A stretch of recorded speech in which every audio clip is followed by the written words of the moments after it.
اللہ الرحمن الرحیم۔ پاؤں کی تکلیف دور کرنے کا نبوی نسخہ۔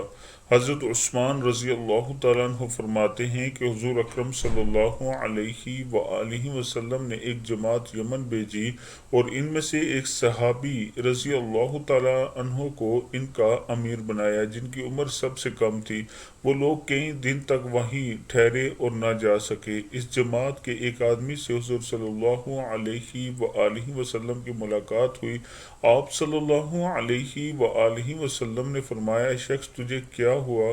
تو ابھی تک کیوں نہیں گیا؟ اس نے عرض کی، یا رسول اللہ صلی اللہ علیہ وآلہ وسلم، ہمارے امیر کے پاؤں میں تکلیف ہے۔ آپ صلی اللہ علیہ وآلہ وسلم اس امیر کے پاس تشریف لے گئے اور بسم اللہ وباللہ اعوذ باللہ وقدرتہ من شر ما فیہا 7 مرتبہ پڑھ کر اس آدمی پر دم کیا۔ وہ آدمی اسی وقت ٹھیک ہو گیا۔